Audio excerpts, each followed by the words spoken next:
Hey everybody, welcome back. So in today's video I wanted to talk about something that doesn't seem like it gets covered nearly enough, especially in society.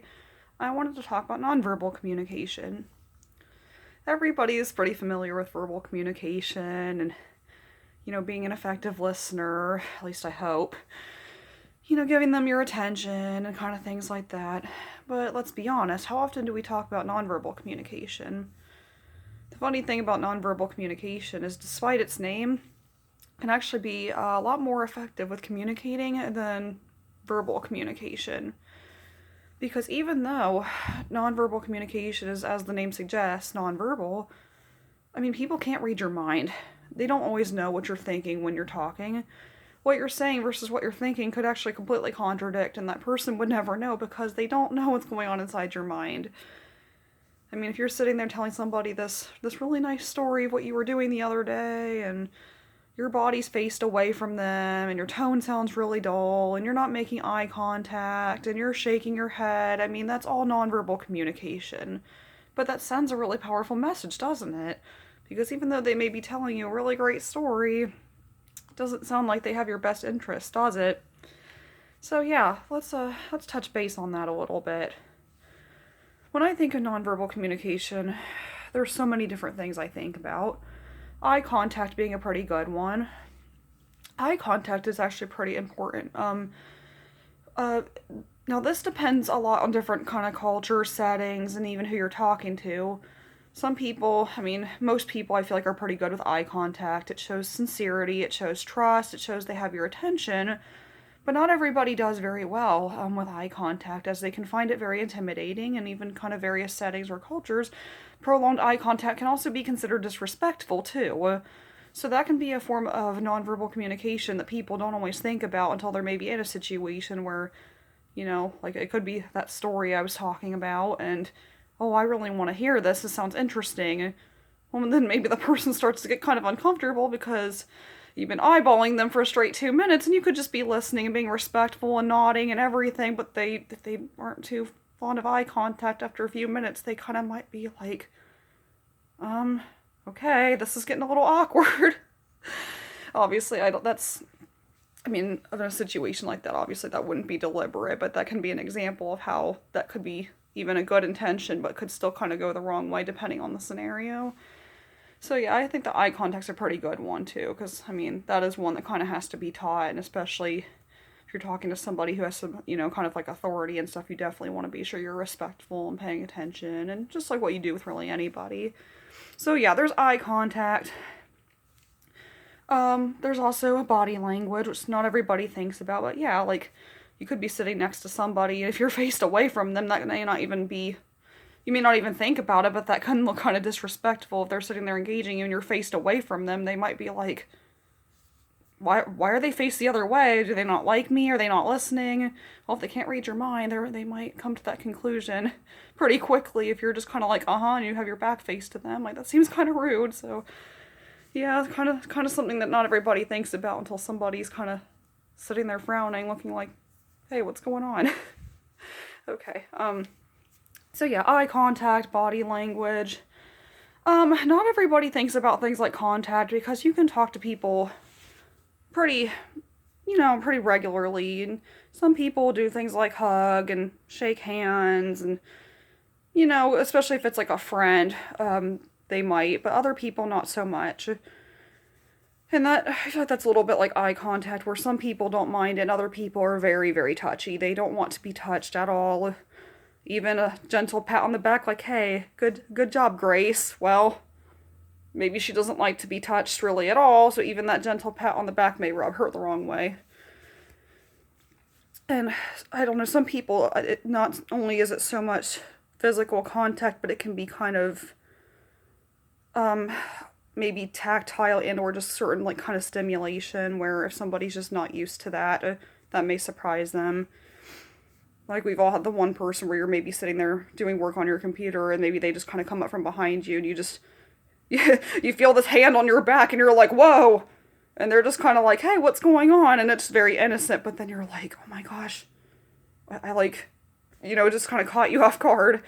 So that's kind of something that can depend on who you're talking to. If it's somebody you're close friends with, it's probably not really something you think about much. Obviously, but there are some people that are very, very affectionate compared to others, and I feel like that is why that can be an issue sometimes.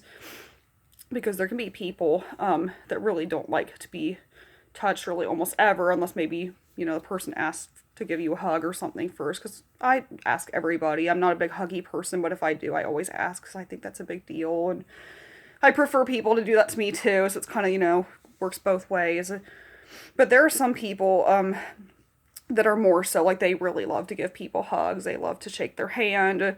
They really love that kind of affirmation that comes with the handshake and all of that. And those people are usually very sweet, but unfortunately that is something that, if you've ever been the person that you wanted to give somebody a hug, and that person really was not a hugging person, and you didn't really think about it, so you're like, hey, it's good to see you, and they reach in, and then you can just see that person, their eyes getting all big, and they're backing up like, oh my goodness. And then as soon as they see the look on their face, they're like, okay, I guess they're not the hugging type. And it was very innocent, of course, but that could definitely make that a little, like, if it's somebody they work with. Yeah, going about the rest of the day after that would be a little bit awkward. So I don't know how often that particular one comes up, but that can be an example of you don't always think about it till you're in the situation. And that can be nonverbal communication as well. One of the ones I feel like people don't always think about, especially if they kind of have just stuff they're thinking about, is facial expressions. Like when they're talking to people, nodding their head, shaking their head. Those are things that are usually fairly subtle for the most part, but depending on the situation can sometimes get you in trouble.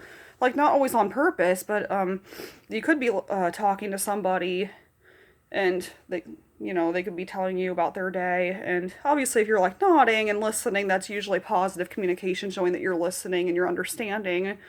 But it can work the opposite way. Obviously if you're like on the phone, people can't see your facial expressions or anything, but especially if you're ever somebody who's on the computer and you do a lot of stuff with like Zoom or Skype, I feel like that's one where it can get you in trouble fairly easily, because you essentially have a camera up to your face, which is cool. Well, if you're not used to being on something like that a lot, and somebody says something and you're just kind of sitting there like, and you forget that camera's in front of you, well, that's going to look disrespectful, even if you didn't mean it that way. And sometimes people can have facial expressions like that in response to it, like if somebody's telling you, like, something mean someone said the other day, and you could just be shaking your head in response, and that's probably more in response to the situation. But depending on the person, they could find that disrespectful if they don't know the actual reason why you're shaking your head. So when you take all these things into consideration, it's very easy to see how they can add up so fast. You have easily a 20-minute conversation with somebody.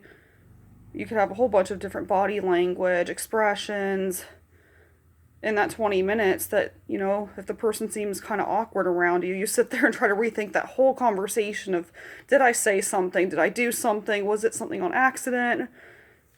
And even tone can be like that, where your response was fine, but, okay, I'll be right there, versus, okay, I'll be right there. Okay, well, maybe it didn't sound that way to you, but maybe it did to the other person. And especially somebody with hearing sensitivity, that could sound a lot more angrier than maybe how you meant it, and maybe you were in a hurry, or you were kind of agitated at the moment, so maybe you just didn't think about it. So, so many things can make it very difficult for people to communicate. And then if you're somebody like me, who sarcasm is not really your strongest suit, that's a whole nother can of worms, because I feel like a lot of times people use sarcasm. Some people use it humorously, and it's pretty easygoing, like, oh, you'd like that, wouldn't you? Oh, don't you know it? Just humor. And then there's some people that use it very dry, kind of almost mean, or even mean, not even to beat around the bush sometimes. Sometimes sarcasm can be used in very vicious manners, and people don't always realize it either. Or sometimes it can be a joke, but it sounds mean. So that is one where it gets confused so often. Like, even if you're somebody who's used to communicating with people on a regular basis, sarcasm can still sometimes get you in a big kind of like a little pit, because most of the time you could understand it, but then everybody's sense of humor is different. Some people have a more dry sense of humor than others. And if you have somebody who's pretty sarcastic a lot, that's, you're probably used to that person if you know them and everything. But that can perpetually be a communication barrier. So, like, I don't know, I kind of go back and forth about sarcasm, because I feel like from my experience, I haven't had the greatest experience with it. But the more I think about it, that is one I see coming up more often in terms of communication barriers, because it can hurt people's feelings. It could even be a joke, and something like, again, if it is the person who's used to being sarcastic, they may not think about it. But not everybody understands sarcasm. So mainly the point with that one is, like, if you're gonna use it, just keep that in mind. Like, not everybody gets it. You may have to spend more time explaining it more than anything. Maybe not. But that is one that can go sideways very quickly. And then another one that I don't think people think about enough until they're actually in a situation involving it is social media. Because there is no tone when there comes to text, writing, and most of the time it's pretty straightforward. But if you go back to the sarcasm thing again, there's no tone in text. You don't know if the person's upset. And, they could be joking and you're not always sure. Or if they write something in all caps, that sounds like they're yelling at you, and maybe they just forgot to turn off their caps lock key. So their text is in all caps, and you're like, why is that person yelling at me? But then, of course, you see that if it's like a text conversation where they're like, hey, sorry, I forgot to turn off caps lock, because I'm like, I was yelling at you. But, I mean, hey, if you're in a business setting, writing people letters, conferences, I mean, again, you can see how things like that can get somebody in trouble if they're not careful. And a lot of times it is unintentional. But in professional settings, and especially job and stuff, when you take all of these things into consideration, you can see why things in the workplace can get so complicated, or just even things in the real world can get so complicated.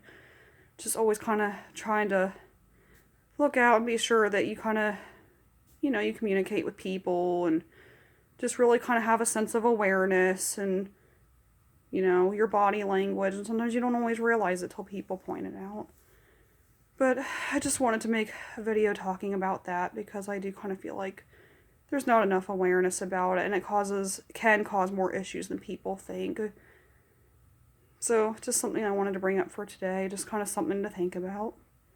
Sorry if this is a bit all over the place, just so many thoughts going through my mind about the matter, something I've dealt with quite a bit, this topic, I mean. But anyway, thank you for taking the time to watch this video if you made it to the end, and until next time, have a great day, everybody.